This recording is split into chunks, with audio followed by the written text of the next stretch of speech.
श्रावण मास के कृष्ण पक्ष की एकादशी को कामदा एकादशी, कामिका एकादशी के नाम से जाना जाता है।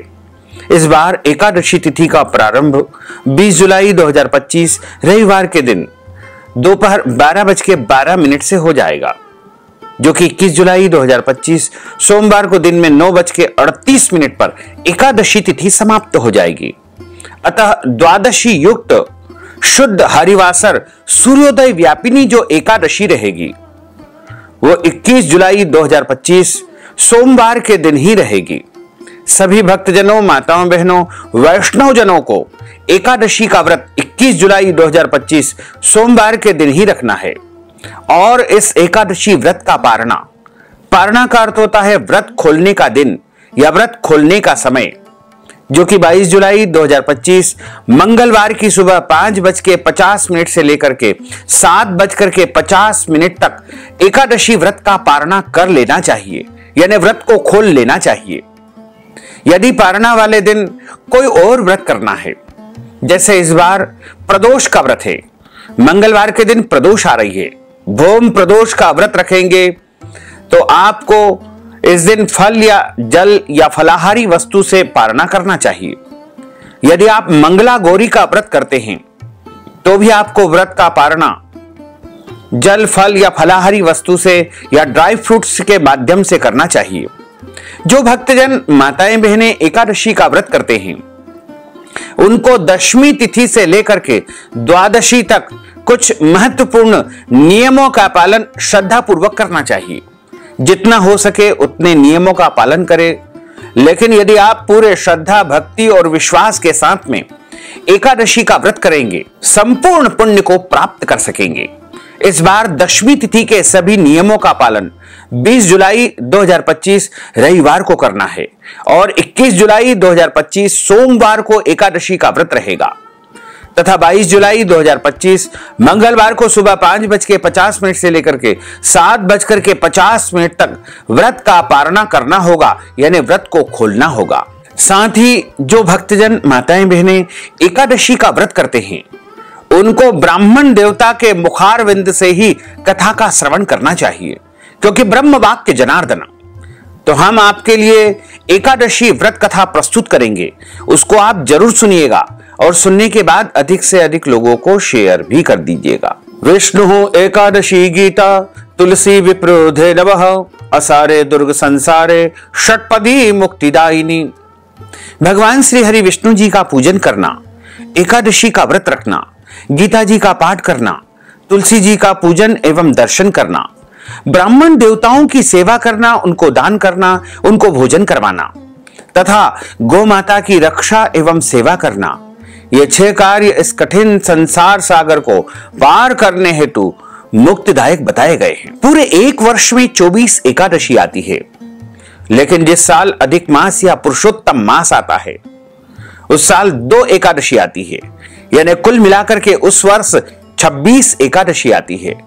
प्रत्येक महीने में 2 बार एकादशी आती है, एक कृष्ण पक्ष में, दूसरी शुक्ल पक्ष में।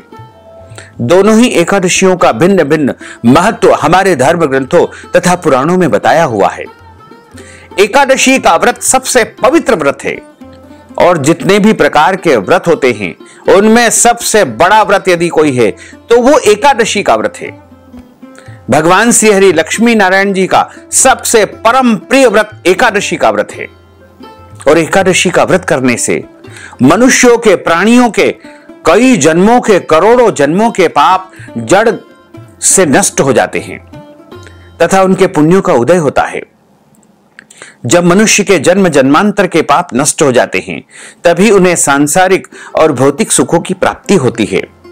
जो भक्तजन, माताएं, बहनें एकादशी का व्रत करते हैं उनको दशमी तिथि से लेकर के द्वादशी तक कुछ महत्वपूर्ण नियमों का पालन अनिवार्य रूप से करना चाहिए। दशमी के दिन एक समय शुद्ध एवं सात्विक भोजन करें। इस दिन चावल नहीं खाना चाहिए, लहसुन, प्याज, मांस, मदिरा, मसूर की दाल, कटहल की सब्जी का उपयोग नहीं करना चाहिए। दशमी के दिन पराये अन्न अर्थात दूसरे के घर का भोजन नहीं करना चाहिए। शहद नहीं खाना चाहिए। अकेली शहद खाना वर्जित माना गया है, लेकिन यदि आप पूजन पाठ करते हैं तो पंचामृत में शहद डाल करके उपयोग कर सकते हैं, उसकी कोई मनाही नहीं है। ब्रह्मचर्य व्रत का पालन करें और शुद्ध और पवित्र अवस्था में एकादशी के दिन सुबह जल्दी उठ करके स्नान करें। इस बार 21 जुलाई 2025 सोमवार को एकादशी है। चूंकि श्रावण का सोमवार है, इसलिए इस दिन हरिहर भक्ति का संयोग आपको प्राप्त होगा। हरि की जो तिथि होती है वो एकादशी होती है, और हर यानी भगवान भोलेनाथ महादेव का जो पवित्र दिन है वो श्रावण सोमवार है। तो श्रावण सोमवार और एकादशी दोनों एक साथ आ रही है, यह बड़ा ही शुभ दिन है। तो आप बिल्कुल निश्चिंत होकर के व्रत करें। यदि आप श्रावण सोमवार का व्रत करते हैं और एकादशी का व्रत करते हैं, दोनों ही व्रत एक साथ हो जाएंगे। बस आपको ध्यान यह रखना है कि इस दिन अन्न का सेवन नहीं करना है, भोजन नहीं करना है। आप केवल और केवल फलाहार करें। एक समय फलाहार करें, 2 समय फलाहार करें, और जो फलाहार आप स्वयं के लिए बनाते हैं उसका भोग, यदि आप एकादशी का व्रत करते हैं तो भगवान लक्ष्मी नारायण को लगाएं। और यदि आप श्रावण सोमवार के साथ एकादशी का व्रत भी करते हैं तो आप भोग के रूप में भगवान भोलेनाथ को तथा भगवान लक्ष्मी नारायण दोनों देवताओं को भोग लगा करके प्रसाद ग्रहण करेंगे, महाप्रसाद पाएंगे, तो निश्चय ही आपको श्रावण सोमवार और एकादशी का पूरा पुण्य प्राप्त हो सकेगा। एकादशी के दिन, श्रावण सोमवार के दिन सुबह जल्दी उठ करके स्नान करके संकल्प करना चाहिए। एकादशी का जो संकल्प है वो यदि आप निष्काम भाव से व्रत करते हैं या सकाम भाव से व्रत करते हैं, दोनों ही परिस्थिति में संकल्प धारण करना चाहिए। पद्म पुराण के उत्तरखंड के अध्याय 64 में श्लोक नंबर 34 में लिखा हुआ है, एकादश्याम निराहार स्थित्वाहम परेहनि भोक्ष्यामि पुंडरीकाक्ष शरणम में भवाच्युत। हे कमल नयन, हे वासुदेव, हे जनार्दन, हे नारायण, हे अच्युत, मैं एकादशी के दिन निराहार रह करके अगले दिन ही भोजन करूंगा। इस प्रकार आपका संकल्प हो जाएगा। लेकिन आपके घर में, आपके निवास स्थान पर या आप जहां पर भी रहते हैं वहां पर संकल्प करने की यदि व्यवस्था है तो आप पूर्व दिशा की तरफ आसन लगा करके बैठ जाइएगा। जल का पात्र रख लीजिएगा, शुद्ध घी या तिल के तेल का दीपक प्रज्वलित कर लीजिए, और पूजा की थाली में रोली, चंदन, अक्षत के स्थान पर जौ तिल रख लीजिएगा। अब आप कहेंगे कि श्रावण सोमवार है तो अक्षत का उपयोग हम कर सकते हैं, लेकिन हम आपको बता दें कि जौ और तिल भी एक प्रकार के अक्षत माने गए हैं। इनको भगवान नारायण के साथ साथ महादेव भी अत्यधिक पसंद करते हैं। तो आप जौ तिल के अक्षत का उपयोग करें।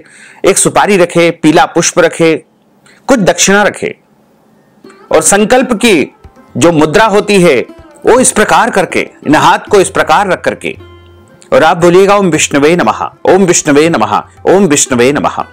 ओम तिथिर्विष्णु स्थावारो नक्षत्रम विष्णुरेव च योगश्च करणम विष्णु सर्वं विष्णुमयं जगत्। ओम विष्णुर्विष्णु विष्णुः श्रीमद् भगवतो महापुरुषस्य विष्णोर आज्ञया प्रवर्तमानस्य अद्य श्री ब्रह्मणोन्हि द्वितीय प्रार्धे श्री श्वेतवाराह कल्पे वैवस्वत मन्वन्तरे अष्टाविंशतितमे कलियुगे कली प्रथम चरणे भूर्लोके भारतवर्षे भरतखंडे जम्बूद्वीपे आर्यावर्तांतर्गत ब्रह्मवर्तेक देशे अवंतिकायाम विशाला क्षेत्रे मध्य प्रदेशे भोपाल मंडलांतर्गते भोपाल नाम्नि नगरे ही संवत् 2082 मासानां मासे पुण्य पवित्र मासे श्रावण मासे ही शुभे ही कृष्ण पक्षे ही अद्यायः एकादश्यायाम पुण्यतिथयोः सोमवासरान्वितायाम रोहिणी दिवस नक्षत्रैः वृषभ राशिस्ते श्री चंद्रैः कर्क राशिस्ते श्री सूर्यैः मिथुन राशिस्ते श्री देवराज गुरु शेषेषु ग्रहेषु यथा यथम राशि स्थान स्थितस्सु एवं ग्रह गुण गण विशेषण विशिष्टायाम शुभ पुण्य तिथौ। बोलिए मम आत्मनः। अपना नाम और गोत्र का उच्चारण कर लीजिए।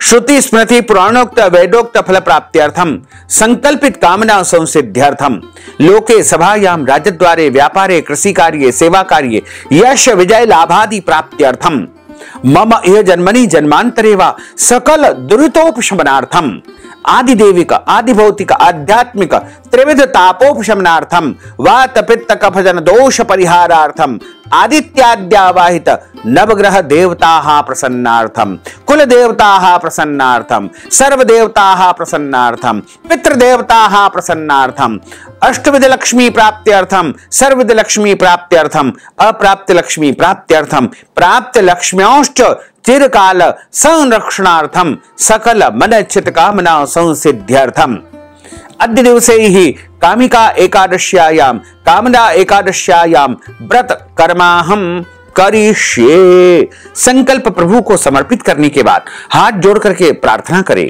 कि हे दीन बंधु, हे दीनानाथ, हे करुणा निधान, आज मैं श्रावण मास के कृष्ण पक्ष की एकादशी का व्रत करने जा रहा हूं या करने जा रही हूं। मैं पूरे विधि विधान के साथ में सभी नियमों का पालन करते हुए एकादशी का व्रत धारण करूंगा।